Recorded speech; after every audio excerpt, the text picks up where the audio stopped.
बच्चों, welcome to रे classes online platform.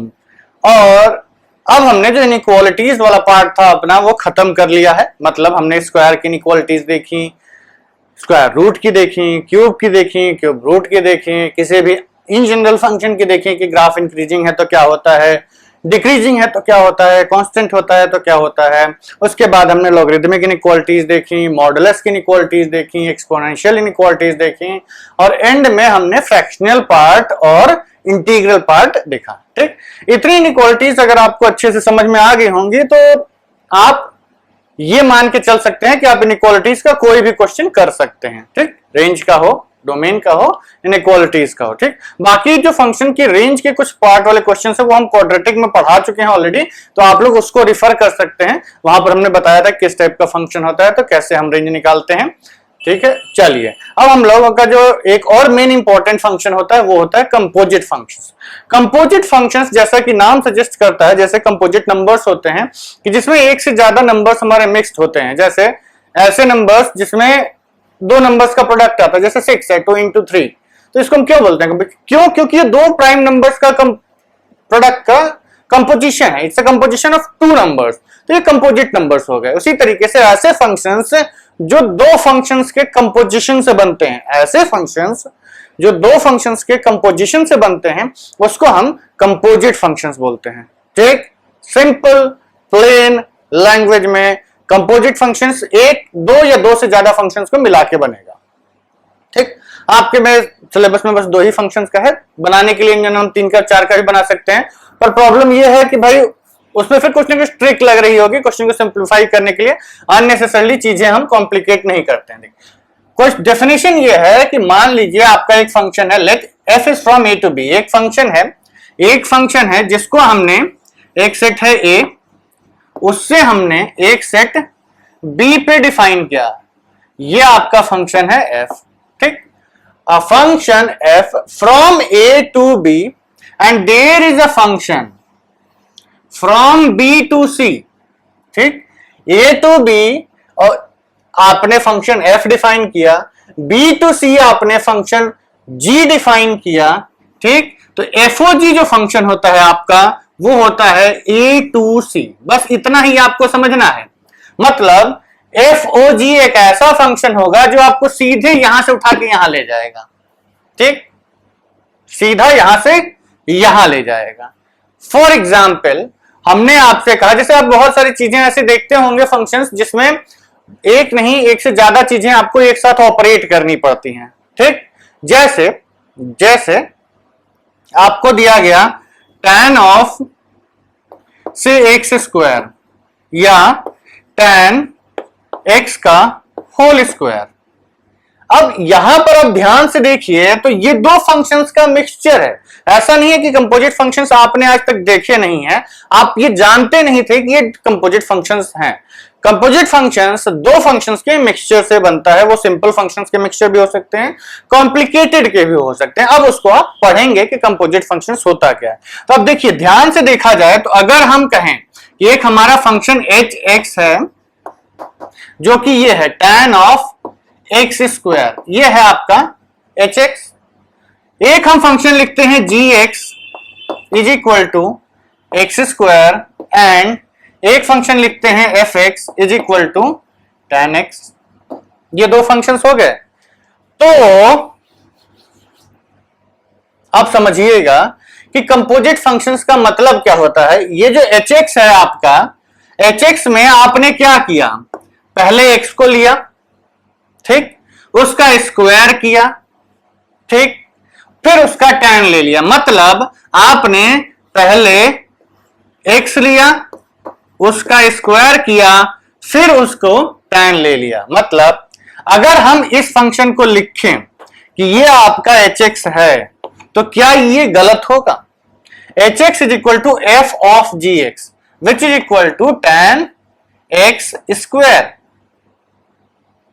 देखते हैं आपको जब x मिलेगा इसमें तो क्या करेंगे। आपको जब इसमें x मिलेगा तो हम ये कहेंगे कि f of g x, x g में जब हम x डालेंगे तो ये क्या करेगा, ये x का स्क्वायर कर देगा। फंक्शन एक मशीन होता है जो एक पर्टिकुलर असाइंड टास्क करता है, जो उसको एक टास्क उसको असाइन किया गया है वही टास्क को कर देगा। आपने 2 दिया ये 4 कर देगा, 4 दिया आप ये 16 कर देगा, 8 दिया है 64 कर देगा, जो भी नंबर इसको मिला उसको ये स्क्वायर कर देगा। तो यहां पर जब आप इसको x देंगे, g को x जब g को देंगे तो ये इसको स्क्वायर कर देगा। ठीक, अब ये जो स्क्वायर है ये इस f के लिए इनपुट हो गया, इस f के लिए ये x स्क्वायर इनपुट हो गया। इस फंक्शन का क्या काम है कि ये इसके अंदर जो भी क्वांटिटी है, जो भी वेरिएबल है, उसको वो tan लगा देगा, वो tan लगा देगा। मतलब f of x square is equal to tan। अब x इसमें x था, इसमें x था, तो ये क्या करेगा, जब f x था तो tan x हुआ, तो f x स्क्वायर है तो क्या होगा tan x स्क्वायर। तो देखिए बेसिकली hx जो था ये फंक्शन हमने लिखा, ये आपका एक कंपोजिट फंक्शन लिखा हुआ है। ऐसे फंक्शंस आप बहुत देख चुके हैं, लेकिन यही है कि अब आपको पता चल गया कि ये कंपोजिट फंक्शंस हैं। ठीक, जैसे e to the power ln x, ये भी एक कंपोजिट फंक्शन है, दो इसकी वैल्यू x ही आती है। ठीक, तो पहले हमें x मिलेगा, पहले हम उसका ln लेंगे, फिर उसको e टू द पावर, ये e to the power log of b to the x, कुछ भी लिख लीजिए जिसमें बहुत दो फंक्शंस, दो से ज्यादा फंक्शंस इन्वॉल्व होते हैं, उसको हम कहते हैं कि वो आपके कंपोजिट फंक्शंस हैं। ठीक, चलिए इसी में देखिए, इसी में मान लीजिए आपसे कहा गया कि ठीक है हमने अभी f ऑफ जी एक्स निकाला था, अब g ऑफ एफ एक्स अगर निकालें तो क्या निकलेगा, तो आपको x मिला, उसका हम क्या करेंगे, पहले f लेंगे। f का मतलब कि g के अंदर जो fx है उसमें x की जगह हम x पुट किया तो fx क्या करेगा, उसका tan ले लेगा, और वो जो बाहर आया उसका रिजल्ट पे हमें g लेना है। तो अब क्या आ जाएगा, g क्या करेगा, g करेगा कि इसके अंदर जो भी क्वांटिटी है उसका वो स्क्वायर कर देगा। तो ये आ गया आपका tan स्क्वायर x। तो सब सिंपल लैंग्वेज में हम ये कहेंगे कि फंक्शंस को जब आप नॉर्मली डील करते हैं तो उसमें आपका जो वेरिएबल होता है x, वो डिफरेंट वैल्यूज लेता है। x हमारा इंडिपेंडेंट वेरिएबल हो जाता है। इसमें हम कहते हैं कि जो हमारा इंडिपेंडेंट वेरिएबल वो fx हो जाता है। ठीक, fx हो जाता है। मतलब देखिए ऐसा नहीं है कि हमारा वेरिएबल अब चेंज होकर x की जगह fx हो गया, हमारा वेरिएबल अभी भी fx ही है, लेकिन इस फंक्शन के लिए इंडिपेंडेंट वेरिएबल fx हो गया है। अब देखिए, क्योंकि अब ये तो आपका फंक्शन की बात हुई, अब हम डोमेन की बात करते हैं कि किसका डोमेन और किसका रेंज लेंगे। अगर आपके पास दो फंक्शंस है, f is from a to b, g from b to c, तो अगर आपने fog लिखा, अगर आपने fog लिखा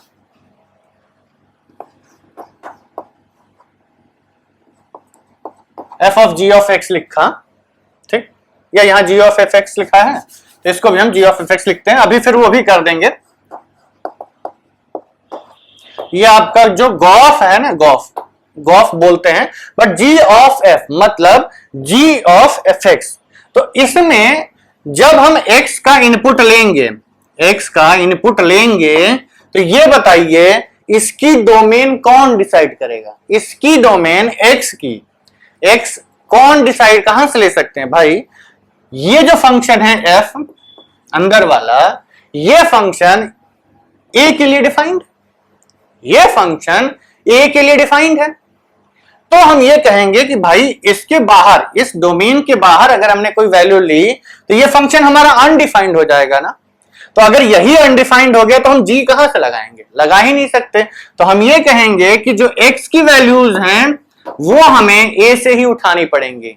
ठीक, x कहां से उठाना पड़ेगा, a से उठाना पड़ेगा। क्यों, क्योंकि पहले f लग रहा है और f a के लिए ही डिफाइंड है।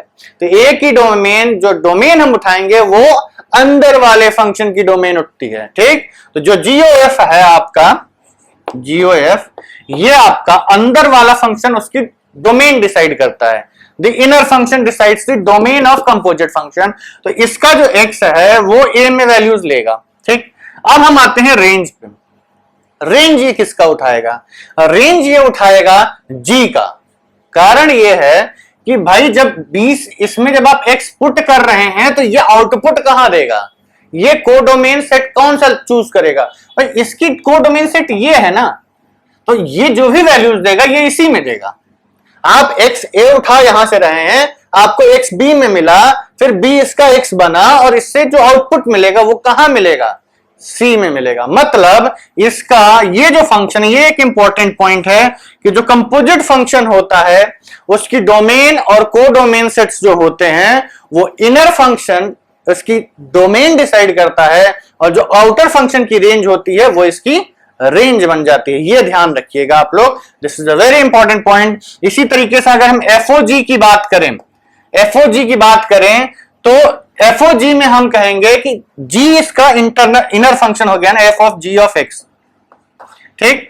तो इसकी डोमेन कौन डिसाइड करेगा, जी डिसाइड करेगा। तो जी की जो डोमेन होगी ये इसकी डोमेन बन जाएगी। और जब रेंज की बात आती है तो रेंज कौन डिसाइड करेगा, दी आउटर फंक्शन। क्यों, क्योंकि फाइनली आप इसी में एक, भाई देखो सिंपल लॉजिक है कि ये फंक्शन आ गया है, इवन दो यहां पे आपको एफ एक्स दिख रहा है, जी एक्स दिख रहा है, पर अल्टीमेटली जब आप इसमें पुट करेंगे कोई वैल्यू तो ये एक नंबर बनेगा ना, ये एक नंबर बनेगा। और ये एक नंबर, जैसे एक्स की जगह हम 2 पुट करते थे, उसी तरीके से हम ऐसा एक्सपोर्ट करेंगे जिसमें एफ एक्स की जगह 2 मिल जाए। तो जो x है आपका अब fx बन चुका है। पर अल्टीमेटली x हो चाहे fx हो, कुछ भी हो, ये है तो एक नंबर ही, ये है तो एक नंबर ही। तो हम ये कहेंगे कि ये जो कंपोजिट फंक्शंस में इनर फंक्शन होता है ये को डोमेन डिसाइड करता है, जो आउटर होता है वो आपका, उसका हम रेंज उठाते हैं, ठीक। तो कौन सा फंक्शन कहां से कैसे डिफाइन होगा ये हमने देख लिया, ठीक। अब हम कुछ एग्जांपल्स लिखेंगे जिससे आप ये समझ में आएगा कि कौन सा फंक्शन कब क्या ऑपरेट हो रहा है, कैसे कंपोजिट फंक्शन उसको लिखते हैं, ठीक है। Give me some time to clear up the board. ठीक है बच्चों, तो अब क्या है कि एक सिंपल डायग्राम से हम लोग समझने की कोशिश करते हैं कि ये जो कंपोजिट फंक्शंस है वो क्या है, और हम कुछ एग्जांपल्स भी ले लेंगे।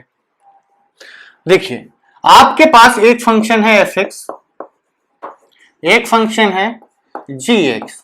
तो अगर हम, जो हमने आपको इनिशियली समझाया था कि function is like a machine, तो अब यहां पर इनिशियली हमने क्या देखा था कि अगर ये फंक्शन आपका एफ एक्स है से एक्स स्क्वायर, ये आपका फंक्शन एफ एक्स है, तो इसमें हम जो भी इनपुट पुट करेंगे हमारा एक्स इनपुट होता है, ठीक। यहां से हमारी डोमेन डिसाइड होती है,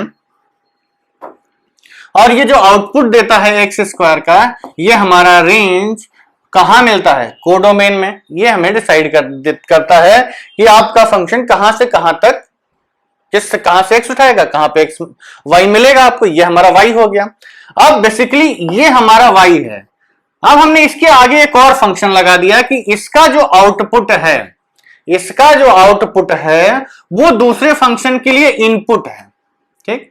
और सपोज करिए ये फंक्शन आपका से 1/x हो गया, ठीक। 1/x हो गया, ये फंक्शन 1/x है, तो इसके लिए इनपुट क्या हो गया, एक्स स्क्वायर। तो यहां पर बेसिकली y इसका इनपुट है, इस फंक्शन का जो y आता है ये इस फंक्शन का इनपुट हो जाता है। तो रिजल्ट आपको क्या मिलेगा, बेसिकली देखा जाए तो ये y इसके लिए इनपुट है, तो ये 1/y बनेगा। तो बाहर क्या मिलेगा, 1/y, और जो कि y की वैल्यू है क्या, x square, which is equal to 1/x square. तो ये जो है आपका फंक्शन, अगर हम कहें कि f बाद में कौन सा लगा, g लगा, फिर पहले क्या लगा, f लगा, तो g of f x is equal to 1/x square, ठीक। जहां पर एफ एक्स क्या है, f x is x square and g x is 1/x। अब सिंपल एग्जाम्पल से समझिए, जैसे मान लीजिए हमने आपको x की जगह 1 दिया, ठीक। ये समझना जरूरी है बच्चों, यही आपको फील लाना है। ये दिमाग में अगर ये fx आ गया या yfx आ गया, यहाँ g ऑफ fx लिखा हुआ है, तो यही आपको क्लियर करना। देखिए यहां हम gx लिखें या कुछ भी लिखें, basically it represents a variable, y लिखें, x लिखें, fx लिखें, कुछ फर्क नहीं पड़ता। इस g फंक्शन के लिए केवल इस ब्रैकेट में लिखी हुई क्वांटिटी एक नंबर होती है, gx के लिए इस ब्रैकेट के अंदर लिखी हुई क्वांटिटी केवल एक नंबर होती है, उसको इससे कोई मतलब नहीं होता है कि वो नंबर आया कहां से है, वो नंबर कहां से आया है। इसके अंदर जो भी, जैसे मान लीजिए आपके पास एक चिप्स बनाने की मशीन है, ठीक, तो आप क्या करते हैं कि इसमें आप भाई, अब इनपुट आउटपुट अब हम नहीं बताएंगे कि क्या क्या इनपुट है क्या है, वो डोमेन हमें डोमेन से डालना है। सपोज करिए इस चिप्स बनाने की मशीन में इधर से हमने आलू डाला, तो यहां से हमें चिप्स बन के निकल गए, ये एक मशीन है। फिर आपने एक दूसरी मशीन रखी है जो उसको सॉल्ट डालती है, फ्राई करती है, जो भी करती है, ठीक। अब क्या है कि इस मशीन को सिर्फ इससे मतलब है कि भाई हमें आलू मिला, हमें चिप्स बना देना है, इसने बना दिया। अब इस मशीन को, जो दूसरी मशीन हमने इसके आगे एक और लगा दी जो इस चिप्स को तलेगी, तो यहां से आपने आलू डाला, इसने चिप्स बनाया, ये चिप्स इधर आया और चिप्स को दूसरी मशीन में गया, इसने इसको तल के दूसरी साइड में चिप्स निकाल दिया। इसके आगे आप एक और मशीन लगा दीजिए जो उस पर मसाला छिड़केगी, ठीक, पकौड़ी बना देगी, कुछ भी कर दे, डजंट मैटर, जितनी मशीनें लगाओगे सब सीक्वेंस में काम करती जाएंगी। अब बात यह है बच्चों, अब ये बात है कि जब आप यहां से आलू डाल रहे हैं तो इस मशीन को सिर्फ इससे मतलब है कि हमने आलू लिया, चिप्स बना दिया। अब इस मशीन को सिर्फ इससे मतलब है कि जो भी इनपुट हमें मिल रहा है उसको तल देना है, अगर वो पॉसिबल है कि वो तल सकता है तो तल देगा। जैसे मान लीजिए आप इस मशीन को हटा दीजिए, केवल आलू ही यहां ले आइए, आलू डालिए, आलू को तलने लगेगा, बस ये इसकी डोमेन में है। ये नहीं कि लोहा डालेंगे तो लोहा तलने लगेगा, नहीं, डोमेन में होना चाहिए, जो भी इस gx की डोमेन में होगा। इसीलिए हमने आपसे कहा था कि f is from a to b, दूसरे फंक्शन की जो रेंज थी पहले फंक्शन की जो रेंज थी, जो इनर फंक्शन है, वो दूसरे फंक्शन की डोमेन बन जाती है। मतलब इसका जो आउटपुट होता है वो पहले दूसरे फंक्शन के लिए डोमेन बन जाता। तो इससे आपने आलू डाला, यहां से चिप्स निकल गया, चिप्स दूसरी मशीन में गया, वहां से तल के निकल गया। अब बस क्या करना है, पैक करना है, खाना है, उससे हमें मतलब नहीं है, फंक्शन समझना है कि एक इन सीक्वेंस अगर फंक्शंस लग गए सीरीज में, तो इससे जो डालेंगे इसका आउटपुट उसके लिए इनपुट हो जाता है। ये उस मशीन को ये नहीं मतलब है कि ये आलू कहां से आया है, किस मशीन ने काटा है, उसको बस इससे मतलब है कि यहां जो आया उसको तल दो। अब नंबर्स का एग्जाम्पल ले लेते हैं। जैसे आपको x की जगह 1 मिला, तो इस मशीन का क्या काम है, इसने स्क्वायर कर दिया तो 1 मिला।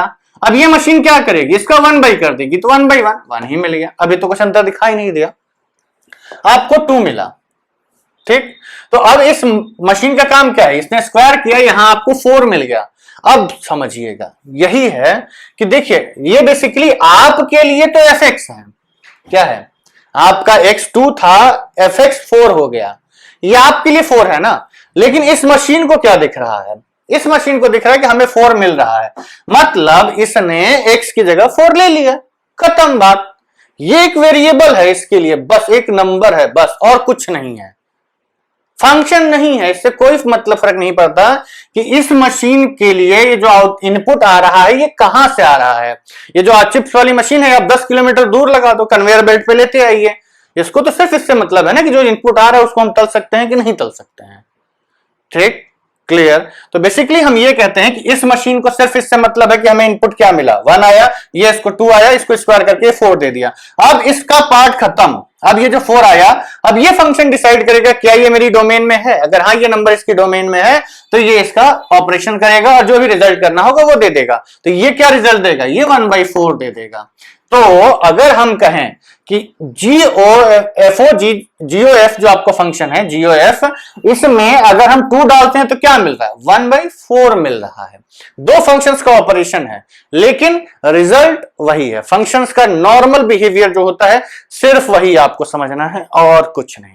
कंपोजिट फंक्शंस में आपका केवल x जो होता है ना, वेरिएबल का जो लुक्स होते हैं ना वो बदल जाते हैं, कि मतलब आपने x पुट किया, इन जनरल हमारे दिमाग में होता है कि x हमारा वेरिएबल है, x हमारा वेरिएबल, x हमारा वेरिएबल, अब fx हमारा वेरिएबल हो गया, खत्म बात, दैट्स इट, पॉइंट यहीं क्लोज्ड हो गया, ठीक। तो समझिएगा कि जब आप कंपोजिट फंक्शन देख रहे हैं तो देखिए, अभी हमने आपको कहा कि ये नंबर इनपुट 2 था, ठीक, 2 था, तो अब इसको हम क्या करेंगे, एक नई मशीन बना देंगे जिसमें कि आप x डालेंगे तो ये जो फंक्शन है ये इसका 1/x² कर देगा। तो यहां क्या मिलेगा, आपने दोनों का काम तो सेम ही है ना। सो कंपोजिट फंक्शंस कुछ नहीं होते हैं, इन फंक्शंस को इन सीक्वेंस आपको अप्लाई करना होता है। तो यहां आप x की जगह 2 डालेंगे तो क्या मिलेगा 1/4। वही चीज को आप 2 पार्ट में कर दीजिए, 4 पार्ट में कर दीजिए, ठीक। तो यही होता है आपका कंपोजिट फंक्शंस कि आपका इनपुट देखो, जिसमें इस हम बस इतना समझाना चाह रहे हैं कि जो आपका fx है और जो आपका gx है, इससे कोई फर्क नहीं पड़ता कि geo fx में g फंक्शन के लिए fx वेरिएबल बन जाता है। बस इतना समझना है आपको कि fx फंक्शन नहीं समझिए, इसको एक वेरिएबल की तरह सोच के चलिए, डेफिनेटली आपको कोई दिक्कत नहीं होगी, ठीक। चलिए अब कुछ एग्जांपल्स करेंगे तो ये चीजें और क्लियर हो जाएंगी। हाँ, एक और चीज before I change the board कि इन जनरल, ये चलिए हम जब प्रूफ करेंगे तब इसको बता देंगे कि इन जनरल जीओ एफ की वैल्यू एफओ जी के बराबर नहीं होती है, ठीक। ठीक है बच्चों, तो हमने बोर्ड पे 2 एग्जाम्पल्स लिखे हुए हैं। इन दोनों एग्जाम्पल्स में आपने करना क्या है कि आपको एफओ जी और जीओ एफ दोनों लिखना है, ठीक। तो देखिए, जब आप इस फंक्शन में लेंगे तो अगर हमें एफओ जी लिखना है, मतलब इसका क्या है, डोमेन रेंज छोड़ दीजिए, अभी फिलहाल फंक्शन समझिए। तो ये हम कहेंगे कि f of g of x, इसका मतलब यही होता है, सीधा हमने मतलब लिख दिया। अब देखिए करना क्या है, करना ये है कि जब हमको x मिलेगा तो पहले वो x किसको मिलेगा, पहले जैसे एक ऑफिस में आप जाते हैं तो एक सीक्वेंस ऑफ अप्रोच होता है। पहले आप जाएंगे, जो क्लर्क बाबू होंगे उनसे बोलेंगे भैया हमें अपने फाइल देनी है, प्रोजेक्ट अप्रूव करवाना है, तो देखेंगे उसको, एनालाइज करेंगे, ठीक है, उस पर मोहर लगा के आगे जाएगा वो। तो अब बेसिकली देखिए, इनपुट तो सबके लिए फाइल ही है ना, आप ही की फाइल आगे जा रही है, बस हर बंदा अपना काम करता जा रहा है। जैसे आप ड्राइविंग लाइसेंस बनाने गए तो आप आपको एक फॉर्म मिल गया, आप अंदर गए, उस बंदे ने आपका टेस्ट लिया, ठीक है, अप्रूव्ड। फिर दूसरे में गए, आपने उसने आपका फिजिकल मेडिकल चेकअप किया, अप्रूव्ड। फिर आप आगे गए, फिर अपने आपका वो जो भी है आई साइट वगैरह टेस्ट किया, फिर अप्रूव्ड। तो हर बंदा का एक काम डिस्कस फिक्स्ड है कि वो यही काम करेगा। पहले बंदा जो था उसका फंक्शन ये था कि he will check your driving skills. तो आप आए, उसने आपके ड्राइविंग स्किल्स चेक की, इफ ही फाउंड सेटिस्फैक्टरी वो अप्रूव कर देगा, आप आगे चले गए। फिर आप आगे चले गए तो फिर दूसरा बंदे का काम है कि वो मेडिकली आपका चेकअप करेगा कि आपकी आई साइट ठीक है, आप कलर ब्लाइंड तो नहीं है, रेड ब्लू में, रेड और ग्रीन में आप कंफ्यूजन तो नहीं करते हैं, पता चला रेड है आप ग्रीन देख के निकल लिए, ठीक। तो गड़बड़ हो सकती है ना, कलर ब्लाइंडनेस वगैरह चेक करके। तो फिर अगर आप सब कुछ फिट है तो you will get this stamp. फिर अगले बंदे, इस बंदे को इससे मतलब नहीं था कि उसने फेल किया पास, उसका क्या फंक्शन था, उसको ये पता था कि हमारे पास जो आया है इनपुट उसका हमें क्या करना है। उसने अपना काम किया, आगे भेज दिया, अगले बंदे ने अपना काम किया, उसको आगे भेज दिया। फाइनली जब सब काम हो जाता है तो हमें एक आउटपुट लाइसेंस के तौर पर मिल जाता है। उसी तरीके से जैसे हमें इस अभी फिलहाल जब हमें x मिलेगा तो इस फंक्शन में पुट करेंगे तो कहां जाएगा, पहले g के पास जाएगा, पहले g के पास जाएगा। जो अब x आया, चलते चलते चलते चलते चलते g के पास गया, जी से बोला जी भैया मैं आ गया हूं, आप अपना काम करो। तो जी कहेगा ठीक है मेरा काम है, इसको स्क्वायर कर देना। तो उसने कहा ठीक है मैं तुमको स्क्वायर कर दूंगा और मैं गायब हो जाऊंगा। अपना काम करके वो पिक्चर से हट जाता है। तो उसने क्या किया, x को स्क्वायर कर दिया, ठीक है। अब ये जो फंक्शन f बैठा, अब इसको इससे मतलब नहीं है कि इस x के साथ क्या हुआ, कैसे हुआ, क्या आया, उसको ये एक वेरिएबल दिख रहा है, अच्छा मेरे पास x स्क्वायर है, मुझे क्या करना है, मैं इस पे साइन लगा दूंगा। तो वो क्या करेगा, इस पे साइन x स्क्वायर लिख देगा, ठीक। जो भी इसके पास आया उसने साइन लगा दिया, ये हुआ। अब मान लीजिए जब आप जीओ एफ लिख रहे हैं तो जी ऑफ एफ एक्स आया, चलते चलते चलते चलते इसके पास पहुंचा। इसके पास जब पहुंचा तो इसने पूछा कि एफ भैया मैं आ गया हूं, आप काम कर दो अपना। उसने बोला ठीक है मेरा काम है, मैं साइन लगा दूंगा। उसने बोला ठीक है, तो उसने साइन लगा दिया। और जी अभी भी जी को खबर तक नहीं है कानो कान कि क्या हो रहा है। तो ये जी एफ ने इसके ऊपर साइन लगाया और फुट लिया, उसने अपना काम कर दिया। अब जी को पता चला कि ठीक है अब मेरा काम करना है, तो जी ने क्या किया, मुझे साइन एक्स मिला है तो ठीक है मैं साइन एक्स का क्या करता हूं, मेरा काम है इसको स्क्वायर कर देना, जो भी क्वांटिटी है यहां इसको स्क्वायर कर देना। तो उसने इसको स्क्वायर कर दिया। तो अब देखिए ये तो हुआ कंपोजिट फंक्शन लिखने का तरीका। अब हमसे कहा गया कि क्या FOG is equal to GOF है, तो हम कहेंगे नहीं, ये इन जनरल नहीं ट्रू होता है। इन जनरल नहीं ट्रू होता है, कभी कभी ऐसा होगा कि ये ट्रू हो जाएगा। जैसे आप एक दूसरे का इनवर्स फंक्शन लगा दीजिए, तो दोनों का इधर लगा देंगे तो आपको रिजल्ट x ही मिलता रहेगा। तो इन जनरल या कुछ ऐसे फंक्शंस होते हैं जो एक दूसरे का रिजल्ट सेम दे देते हैं। FOG is in general is not equal to GOF, ये ध्यान रखिएगा। अब हम इस पे आते हैं एग्जाम्पल पे। अगर मान लीजिए आपको FOG लिखना है, मतलब f of g of x, ये लिखना है। x आया चलते चलते, x ने कहा जी भैया मैं आ गया हूं, आप अपना ऑपरेशन कर दें। g ने कहा ठीक है, मेरा काम है कि मैं 1/x कर देता हूं। तो अब g ने क्या किया, 1/x कर दिया। अब वो गायब हो गया, उसका काम हो गया। अब ये चीज पाइपलाइन में आगे गई, f के पास पहुंची। f बोली f भैया 1/x बोला, f भैया मैं आ गया हूं। तो इसने बोला ठीक है मैं स्क्वायर कर देता हूं, तो इसने इसको स्क्वायर कर दिया। तो रिजल्ट क्या आया, 1/x स्क्वायर। अब GOF, अब बार बार हम भैया और ये पूछने वाली बात नहीं करेंगे। अब आई होप कि आप लोग समझ गए होंगे। तो जब आप GOF लिख रहे हैं तो x जब इसके पास आएगा तो x क्या करे, f क्या करेगा, f इसको स्क्वायर कर देगा, तो g ऑफ x स्क्वायर हो जाएगा। g क्या करेगा, g इसको 1 कर देगा, तो 1/x स्क्वायर। तो रिजल्ट देखिए दोनों में क्या आ गया, सेम आ गया ना। तो ये जरूरी नहीं है कि FOG और GOF डिफरेंट ही हो या सेम ही हो। It depends from case to case, इसका कोई जनरल रिजल्ट नहीं है। इन जनरल आप यही मान के चलिए कि ये दोनों बराबर नहीं होते हैं। ठीक, एक केस में भी अगर बराबर नहीं हो तो it's always better to assume कि दोनों कभी भी बराबर नहीं होते हैं। क्लियर? तो बच्चों बस इतना ध्यान रखो कि x आएगा तो सबसे पहले इनर मोस्ट फंक्शन पे जाएगा, फिर उसके बाद आउटर मोस्ट, उसके बाद आउटर पे चलते चलते वो हमारा रिजल्ट। हर फंक्शन केवल अपना काम करता है, इतना ही आपको कंपोजिट फंक्शंस में समझना है। आपको जो भी मिले x में इनर फंक्शन में डालिए, जो रिजल्ट मिला वो दूसरे फंक्शन के लिए आपका इनपुट हो जाता है। इनपुट आउटपुट, बस यही आपको डिसाइड करना है। ठीक है, तो चलिए आप कुछ एग्जाम्पल्स करके हम लोग आगे बढ़ते हैं। ठीक है बच्चों, तो बोर्ड पर आपके सामने एक क्वेश्चन लिखा हुआ है कि find FOG and GOF for the following functions. एक ही फंक्शन दिया है हमने अभी, इसमें आपको क्या करना है, FOG और GOF निकालना है। देखिए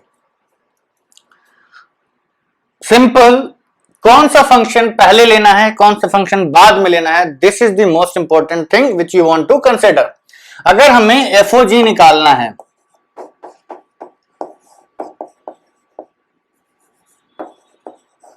तो हम क्या लिखेंगे, f of g of x। पहले फंक्शन g ऑपरेट होगा, फिर फंक्शन f ऑपरेट होगा। अब हमें x मिला, ठीक, x मिला तो हम कहेंगे कि ठीक है f तो बाद में ऑपरेट करना है, पहले g को ऑपरेट करते हैं। तो f ये बाद में आएगा, g पहले ऑपरेट होगा, तो ये हो जाएगा आपका gx is equal to 1 plus x square. इस g को जैसे ही x मिला उसने 1 प्लस एक्स स्क्वायर कर दिया। ठीक है, x को स्क्वायर किया, उसमें 1 ऐड किया और उसने अपना नंबर काम किया, निकल लिया। अब f आया, उसने कहा कि ठीक है मेरे पास जो भी नंबर आएगा उसका मैं उसमें 3 ऐड करके उसका रूट ले लूंगा। ठीक है, तो ये आपका आ गया 1 प्लस एक्स स्क्वायर, ये आपका x है, ये हमारा जो ब्रैकेट के अंदर होता है यही हमारा वेरिएबल होता है। तो ये x की जगह हमने 1 प्लस एक्स स्क्वायर लिख दिया और प्लस 3 भी कर दिया। तो क्या आंसर आया, root over x square plus 4। Basically ध्यान से देखा जाए तो इस फंक्शन के लिए इसमें अगर हम x की जगह gx पुट कर दें तो क्या आएगा, रूट ओवर gx प्लस 3। तो gx ये है वही पुट कर दिया गया। अब हम आते हैं GOF पर। GOF अगर आप निकालते हैं तो g ऑफ fx निकालना है। पहले हमें कौन सा फंक्शन ऑपरेट करना पड़ेगा, f। तो जैसे ही x मिला हम क्या करेंगे, उसमें 3 ऐड करके उसका रूट ले लेंगे। ठीक, पहले जैसे ही नंबर मिला उसमें हमने 3 ऐड किया, उसका रूट ले लिया, तो x मिला, x प्लस 3 का होल रूट ले लिया। अब ये जो नंबर बना है ये हमारे लिए g फंक्शन के लिए इनपुट है। ठीक, यही हमारा चिप्स है जिसको तलना है। तो इसका हम g क्या करेगा, g पहले इसको स्क्वायर करेगा x प्लस 3 और उसमें 1 ऐड कर देगा। g x को स्क्वायर करेगा, जो भी x मिला उसको इसने स्क्वायर किया तो ये रूट हट गया x प्लस 3। जो आंसर आया उसमें 1 ऐड कर दिया। क्या आंसर आया, x प्लस 4। क्या दोनों सेम है, नहीं, ये दोनों सेम नहीं है। तो एक आ गया रूट एक्स स्क्वायर प्लस 4, एक आ गया x प्लस 4। तो जीओ एफ एक्स और एफ ओ जी एक्स ऐसे ही हम निकालते हैं। ठीक, चलिए now will do some more examples. ठीक है बच्चों, तो आपके सामने बोर्ड पर एक नया क्वेश्चन लिखा गया है। ये एनसीईआरटी का सॉल्व एग्जांपल है, पर वो क्वेश्चन वाकई बहुत अच्छा है। इसमें कॉन्सेप्ट्स बहुत सारे लगे हुए हैं। देखिए, सबसे पहले तो इस क्वेश्चन को करने से पहले आपको ये जो आई ए आई बी लिखा हुआ है इसका मतलब समझना होगा। देखिए, पहले हम क्वेश्चन पढ़ देते हैं। क्वेश्चन ये कह रहा है कि अगर एक एफ फंक्शन है जो एक सेट से दूसरे सेट पर डिफाइंड है, एक रियल नंबर्स में से 7/5 हटा दिया, रियल नंबर्स में से 3/5 हटा दिया, ये जो सेट बना इससे इस पे एक फंक्शन f डिफाइंड है जिसको ऐसे डिफाइन किया गया 3x + 4/5x - 7। अब दूसरा g फंक्शन डिफाइन किया गया r - 3/5 से r - 7/5 पे। ये दोनों एक दूसरे के उल्टे लिखे हुए हैं ना, ये r - 7/5 इसका डोमेन था तो इसका रेंज हो गया, इसका रेंज था तो इसका डोमेन हो गया। ठीक, ये तो ऑब्जर्वेशन है। डिफाइंड बाय एक gx फंक्शन दिया गया 7x + 4/5x - 3। आपको प्रूफ ये करना है, ये शो करना है कि GOF और FOG IA और IB हैं। अब IA और IB ए सेट की इस सेट को A बोला गया, इस सेट को B बोला गया, और IA IB ये जो भी लिखा हुआ ये समझना इंपॉर्टेंट है आपके लिए। देखिए, बेसिकली IA IB इनको हम आइडेंटिटी फंक्शंस बोलते हैं। यहां पर जो मतलब समझा रहे हैं वो आइडेंटिटी फंक्शंस की डेफिनेशन है। आइडेंटिटी फंक्शंस होते क्या है ये समझिए पहले। देखिए, आइडेंटिटी फंक्शन इनवर्स से हम लोग बाद में रिलेट कर लेंगे। पहले आप समझिए कि आइडेंटिटी फंक्शंस क्यों बोले जाते हैं। आपको पता होगा कि 0 is called the additive identity, पता है। 1 is called the multiplicative identity। ठीक, 0 को हम एडिटिव आइडेंटिटी बोलते हैं, 1 को हम मल्टीप्लिकेटिव आइडेंटिटी बोलते हैं। क्यों बोलते हैं? इसलिए बोलते हैं कि जब आप इसमें 0 ऐड करेंगे किसी भी रियल नंबर में तो रिजल्ट वही नंबर आ जाता है। ये एक ऐसा नंबर है जो इसकी वैल्यू में कोई चेंज नहीं करता है। ठीक, उसी तरीके से 1 एक ऐसा नंबर है मल्टीप्लिकेशन के ऊपर कि अगर हम इस ऑपरेशन को करते हुए 1 को यूज करें तो रिजल्ट हमें सेम ही मिलता है। मतलब ऐसा प्रॉपर्टी, ऐसा नंबर, ऐसा फंक्शन जो इनपुट को ही आउटपुट देता है। आइडेंटिटी हम किसको बोलते हैं? जो इनपुट को ही देखिए, आइडेंटिटी दूसरे मतलब भी होते हैं इस केस में कि जैसे एडिटिव आइडेंटिटी हुआ, मल्टीप्लिकेटिव आइडेंटिटी हुआ, उसी तरीके से आइडेंटिटी फंक्शन एक ऐसा फंक्शन होता है उसमें जो आप इनपुट डालें वही आउटपुट मिल जाना चाहिए। मतलब ये क्या लिखा गया है, IA एक ऐसा फंक्शन है इसमें हमने x डाला है, आउटपुट क्या मिलेगा? x ही मिलेगा। IBX जो इनपुट है वही आउटपुट मिल जाएगा। इसको हम आइडेंटिटी फंक्शन बोलते हैं।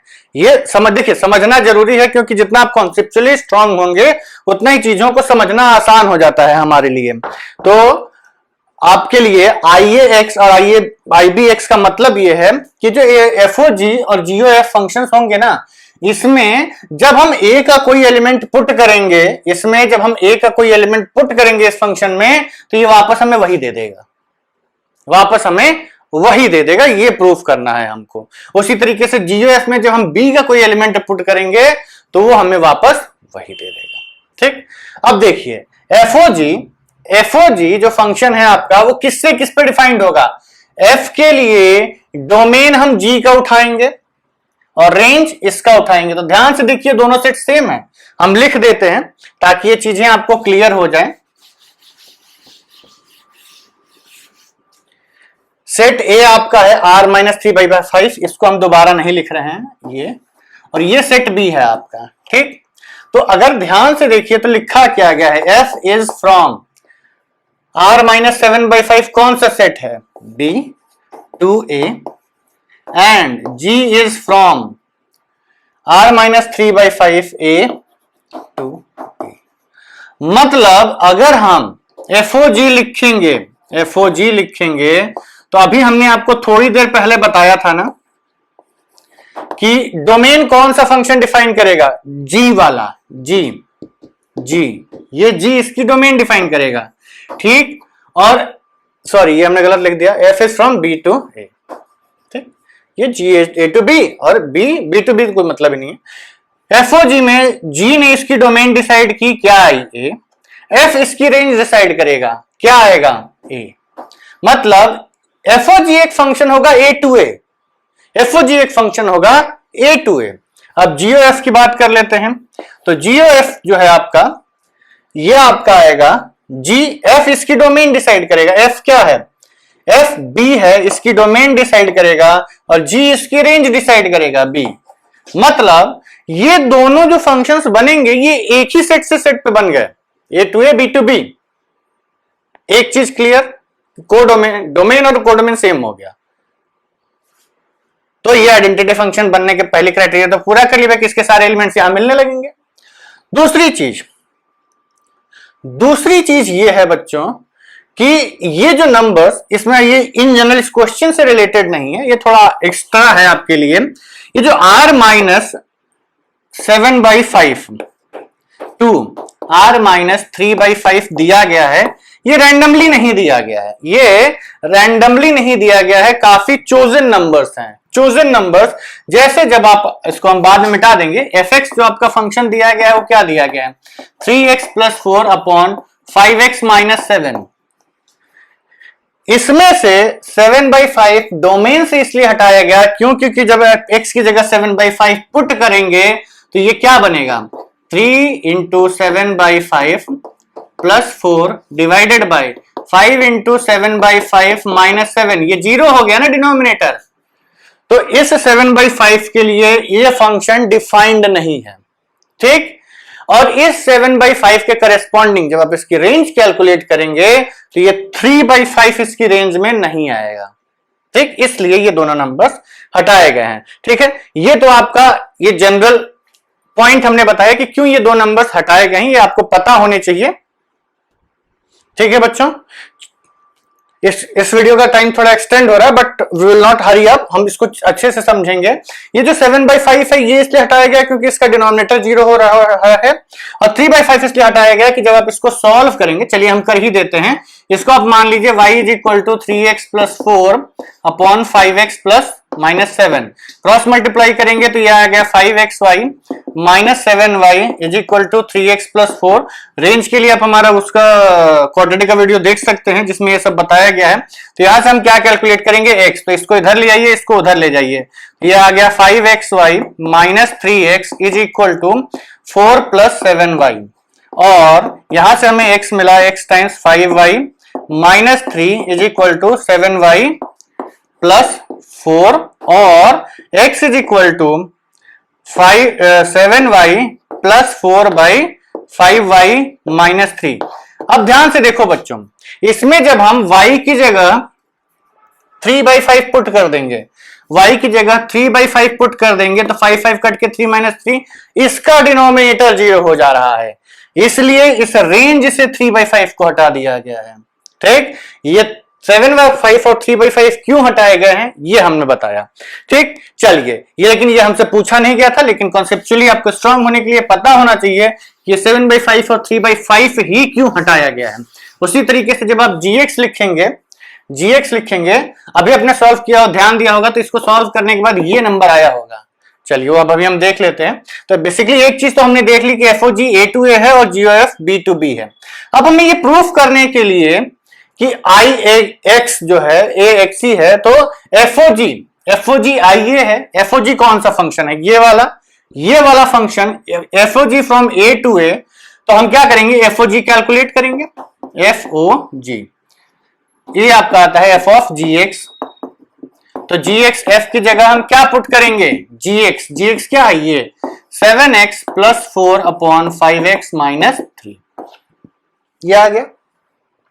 अब इस पे आप f ऑपरेट कर दीजिए, f में जहां जहां x है, एफ में जहां जहां एक्स है इसको पुट कर दीजिए, सिर्फ यही करना है आपको।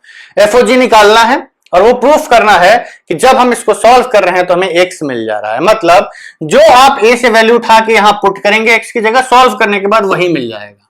यही होता है आइडेंटिटी फंक्शन की डेफिनेशन। तो पुट करिए, तो ये आपका आ गया एफ एक्स, कहां गया वो लाया, तो एफ एक्स यह आएगा आपका f o g is equal to, इसमें हमने x की जगह ये पुट कर दिया, ये आ गया 3 times 7x plus 4 upon 5x minus 3 plus 4 upon 5 times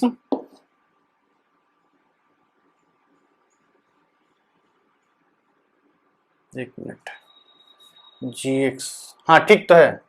अब इसमें आपका आएगा 5 times 7x plus 4 upon 5x minus 3। हमें लगा कहीं ऐसा नहीं कि हमने उल्टा फंक्शन लिख दिया है यहाँ पे, और ये आ गया -7। अब आपको केवल इसको सिंप्लीफाई करना है, तो जब आप सिंप्लीफाई करेंगे तो देखेंगे डिनोमिनेटर तो दोनों है 5x minus 3, 5x minus 3 same ही है, तो क्या मिलेगा, तो ये आपका आ गया बच्चों 3 times 7x plus 4 plus 4 times 5x minus 3, और ये जिसका डिनोमिनेटर 5x माइनस 3 इसके डिनोमिनेटर से कट जाएगा, तो ये आएगा 5 times 7x plus 4 minus 7 times 5x minus 3।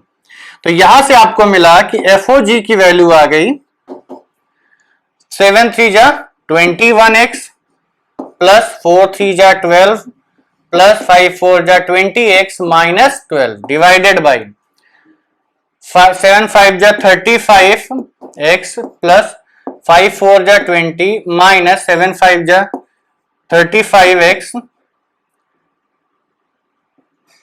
Plus 7 3 जा 21।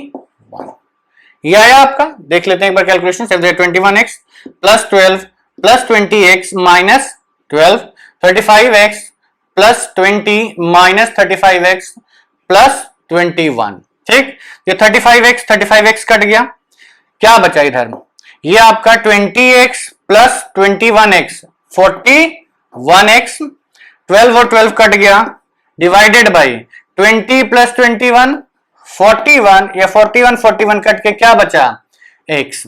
बेसिकली जब आपने FOGX कैलकुलेट करना स्टार्ट किया तो अभी हमें इससे कोई मतलब नहीं है कि हम x कहां से उठा रहे हैं, हमने इसको ये ऑब्जर्व किया कि जब FOGX में हमने जो x पुट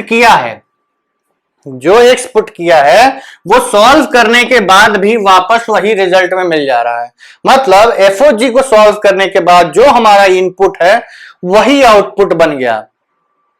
मतलब हुआ क्या, इसमें हमने जैसे एडिशन में 1 ऐड कर 0 ऐड करते हैं ना, किसी नंबर में 0 ऐड करिए रिजल्ट वही आ गया, 1 से मल्टीप्लाई करिए रिजल्ट वही आ गया, उसी तरीके से आपने इतना बड़ा फंक्शन लगाया रिजल्ट क्या आया, जो नंबर हमें मिला था वही नंबर रिजल्ट आ गया। यही एक आइडेंटिटी फंक्शन की प्रॉपर्टी होती है कि उस फंक्शन को ऑपरेट करने के बाद आपको रिजल्ट, उस फंक्शन को ऑपरेट करने के बाद रिजल्ट वही मिलता है जो हमारा इनपुट था। क्लियर, ये है आपका आइडेंटिटी फंक्शन। तो ये हमने प्रूफ कर दिया कि F is of identity function on A, FOG is an identity function on A. क्यों, क्योंकि ए टू ए है तो ऑन ए हो गया, और वैल्यू क्या आ रही है, आप एक्स जो ए से उठा के एक्स इसमें पुट करेंगे वही आपका आउटपुट मिलता जाएगा, जो आप इसमें एक्स पुट करेंगे वही इसमें आउटपुट मिलता जाएगा। तो ये हमने प्रूफ कर दिया कि FOG is a identity function on set A where set A is defined by this whatever it is। ठीक, प्रूफ करना क्या था कि x आपने जो भी पुट किया वही x आपका मिल गया। ठीक, अब इस वीडियो को हम यहीं समाप्त करते हैं। आप लोगों का होमवर्क ये है कि आप लोग इस दूसरे वाले को प्रूफ करिएगा, और देखिएगा कि क्या आप ये आइडेंटिटी फंक्शन ऑन b बनता है, क्या ये आइडेंटिटी फंक्शन ऑन b बनता है। मतलब आप इसमें f की जगह फंक्शन पुट करिए, फिर उसको पूरे दूसरे फंक्शन के लिए इसको x बना लीजिए fx को, और सॉल्व करिए। अगर आपका रिजल्ट x आ जाता है तो means you have successfully proven that this function is an identity function on b। ठीक है, टिल देन बाय बाय। अच्छा हाँ, प्लीज हम अपना प्रचार करना तो भूल ही गए आज कि please subscribe to our channel, like our videos and download our application from play store. ठीक है बच्चों, see you in the next video.